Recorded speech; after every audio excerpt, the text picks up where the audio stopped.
Google Stadia. All you needed was a Chromecast and a controller, and you could play AAA games. So why'd it fail? I'm going to do a posthumous review on Stadia. I've been wanting to do reviews of technology on my channel for a while. In this one, we're going to do a after you're dead product review. Stadia is not live anymore as of January 18th, but I did use it and I was an early adopter. So what was good about it? What was bad about it? And why did it fail?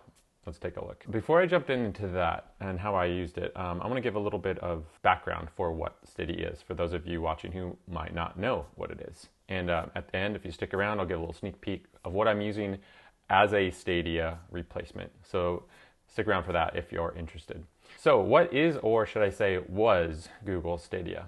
Well, if you're unfamiliar, Stadia was supposed to revolutionize gaming. It was supposed to be the Netflix of gaming. Essentially, you would just stream games, just like you stream Netflix now, to your house, to your living room, to your computer, to whatever, and you could play AAA games, very low latency, wherever you wanted, and it was supposed to be this amazing new service. So what were the main selling points? Well, first, you didn't need expensive hardware to play it. You didn't need a gaming console. You didn't need a PlayStation or an Xbox. You didn't need a gaming computer. You just needed a web browser or a Chromecast, and you could jump in to play. Second, you didn't have to wait for computer updates. You didn't have to wait for large downloads. You could jump in, turn your controller on, and start playing your game. I mean, this is amazing. Anyone who's used a console or gotten updates on their computer games knows that there's downtime a lot of times, or you have to reboot your computer to update it, or you have to wait for the game to download and it takes forever. These are really big selling points, really huge. Number 3, you could use the same controller to play on any screen or device. Now this controller is Wi-Fi based, and that's not the norm for controllers. Normally controllers either plug in or they're Bluetooth. Well, this one was Wi-Fi based. And I'm not sure if they were the first one to be Wi-Fi based, but they definitely caught my eye with the technology. Essentially, this controller connects to Google servers over Wi-Fi. And it doesn't matter if I'm playing on my TV or if I'm playing on my computer or on my phone. I only need this one to play.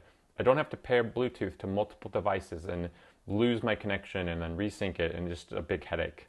Kind of like Apple's AirPods and how it works through all your devices is a little bit similar, even though that's not like Wi-Fi based. I use AirPods and they're amazing. If my controllers could do that, I think that would be amazing as well.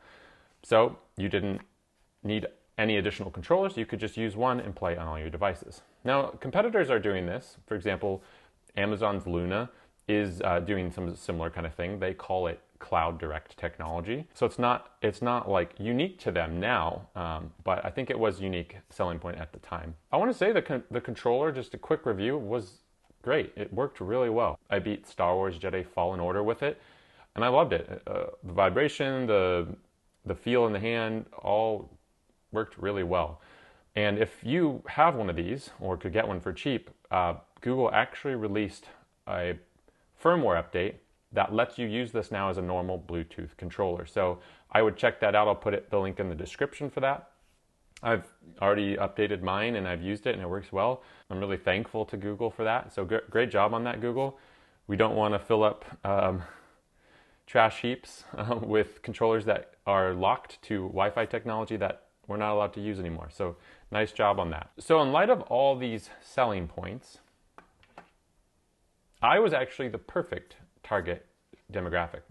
Now why? Well, I was a gamer when I was younger, but after college, university, getting married, having kids, and working full time, my priorities shifted. I didn't really have time for games anymore. Now my kids are a little bit older, I have a little bit more free time, and so I've kind of wanted to dip my toes back into gaming here and there. I still don't have a ton of time for it, but I'd like to be able to turn on a game. I'd like to see, these amazing new graphics, the new, kind of gameplay and things that have been invented over the years, and I'd like to play some things sometimes. And so Google Stadia was actually a perfect device for me. I don't want to buy a console. I don't have a ton of time to invest, $500 into a really nice console. It's not something that I could justify. I don't really want to play that much, and so I don't want to spend $500 or $1,000 on a system.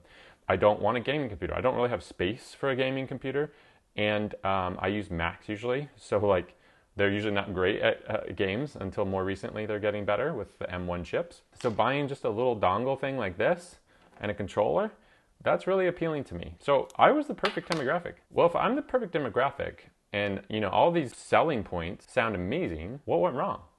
Why did they ultimately fail?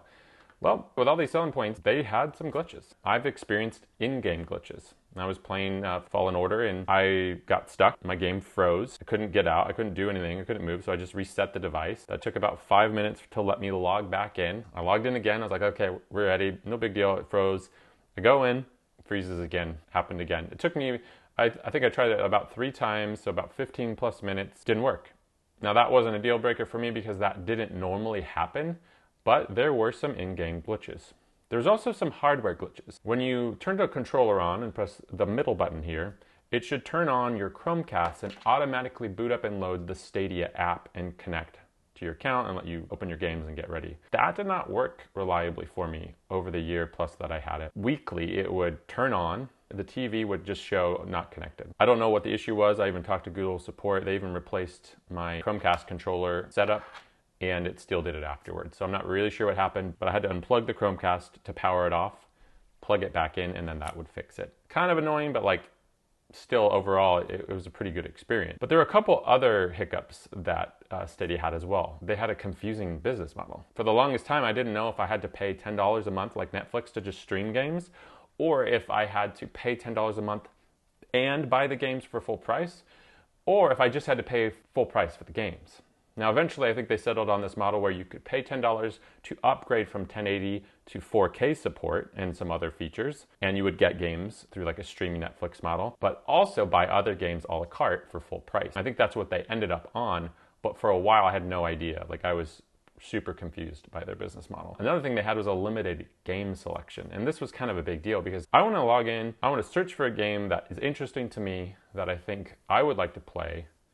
And a lot of times I searched for games, which you couldn't even do originally. You couldn't search their website for games. Eventually they added search. I didn't find anything that I was really interested in. And that was kind of a big deal because if I wasn't interested in it, I wasn't going to buy it. Now also, last I'll say, maybe Stadia was a little bit ahead of its time. Not everyone has fast enough internet. Not everyone was close enough to one of their servers for like a very low latency experience. So potentially, maybe Stadia was just a little bit early to the game. So what's left to say? Well, I used Stadia for over a year. I really enjoyed it.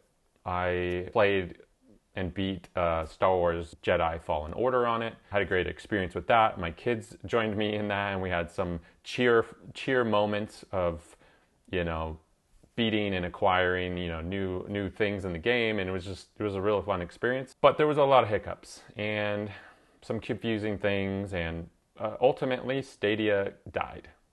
Canceled by Google, another killed by Google service. A lot of people were concerned about this, and so that probably prevented people from buying into the hardware to get into it.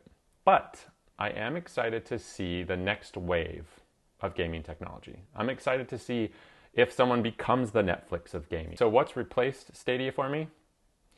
Steam Deck. Now this isn't a game streaming device. There's probably a way to stream games onto it, but this connects to Steam, which I wasn't really a Steam user before, so this is all kind of new to me. But so far, I'm very happy with it. I'll give more of an in-depth review and talk about how I've been using the Steam Deck as a Stadia replacement, but I thought I'd just give a little teaser here and let me know if there's anything you'd like to see on this channel. Thanks for watching.